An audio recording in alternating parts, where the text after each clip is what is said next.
Bismillahirrahmanirrahim. Starting with the name of Allah, who is the most merciful, the most beneficent.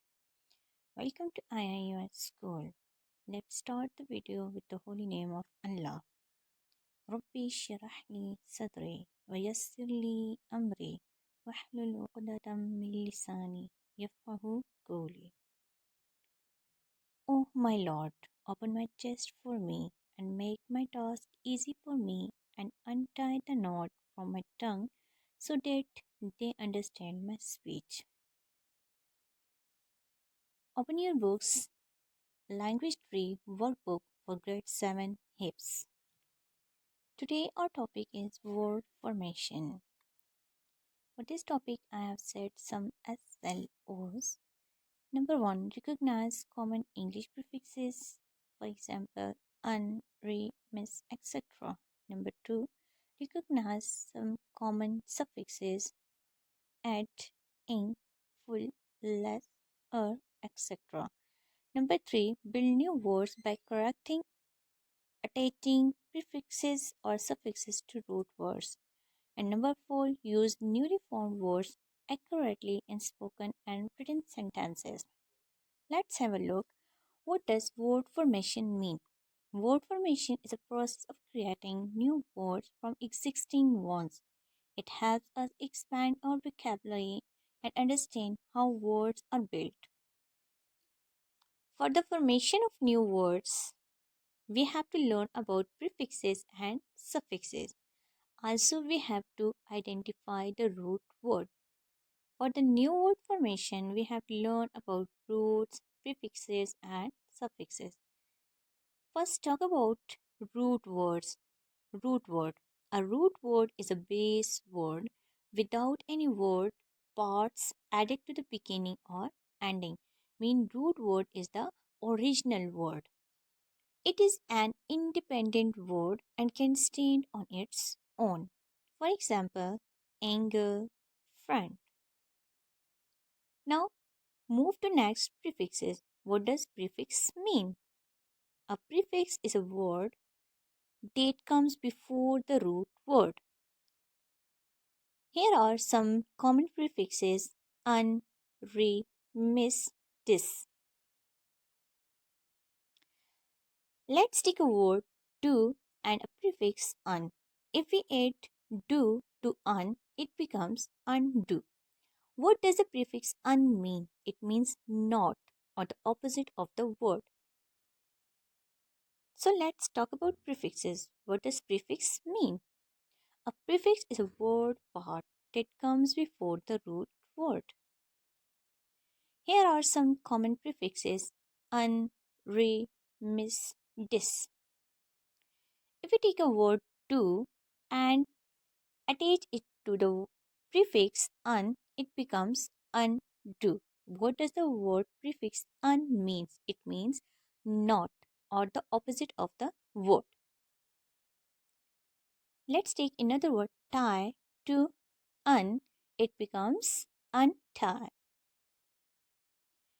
If we take a word happy to prefix un, now let's have a look on another word happy. If we take a word happy to un, it becomes unhappy, which means the person is not happy.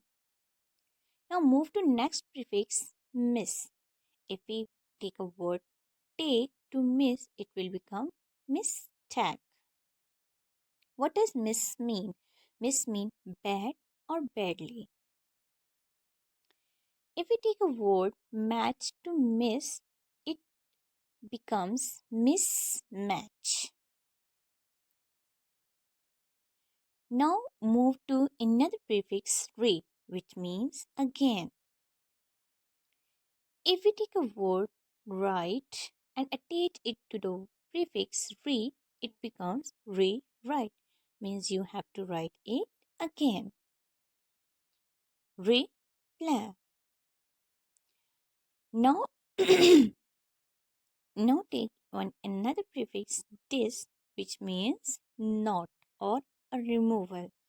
For example, if we attach like to prefix dis, it becomes dislike.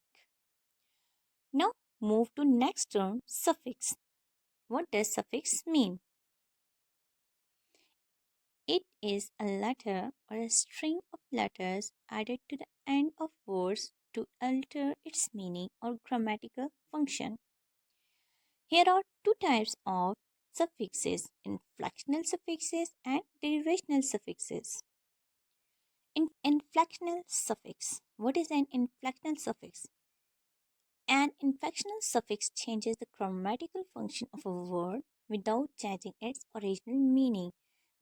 Means it only changes the grammatical function and it doesn't change its original meaning. These are the examples or inflectional suffixes.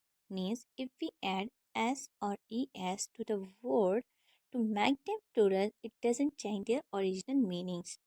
For example, if we add s to car, the word becomes cars and it doesn't change the meaning of original word. Same like this, if we add es to the word bus, the word becomes buses. Let's move to another suffix, est, means comparative degree and superlative degree. Add if we change a word into comparative or superlative degree, we add e or est to the words. It also doesn't change the original meaning of the word. For example, from tall to taller, tallest. We add to make the past tense and we add ing to progressive tense. For example, from jump to jumped in past tense and jumping in progressive tense. Just like this, walk. The original word is walk. Walked. We add ed to it. It becomes walked in past tense, and we add ing to walk in progressive tense, which becomes walking. Now move to next, derivational suffix. Derivational suffix. What does derivational suffix mean? A derivational suffix is when the new word has a new meaning derived from the original word. Further, the new word function as a different part of speech. The suffix er means someone who performs an action. If we add suffix er to the word teach, it becomes a teacher. Whereas the teach is a verb while teacher is a noun. The original word has a different meaning, and by adding suffix to teach, it changed the meaning of new word. Like this, if we add er to speak, it becomes speaker. The next suffix is full, which means full of. If we add full to wonder, it becomes wonderful. And if we add full to hope, it becomes hopeful. Now I am going to sum up the topic what we have learned today. We have learned today a word formation. For the word formation, we have learned about prefixes and suffixes. What are the prefixes? Prefixes are the words which comes before the word, and the suffixes come after the word. And there are two types of suffixes: inflectional suffixes and derivational suffixes. Inflectional suffixes are the suffixes which changes only the grammatical function without changing original meaning, while derivational suffixes are the word which have different meaning from the original word. Now it's your home task or home assignment that you have to identify the root words. Then you have to make new words by adding suffixes and prefixes in your workbook, page number 7. I hope you have understand all.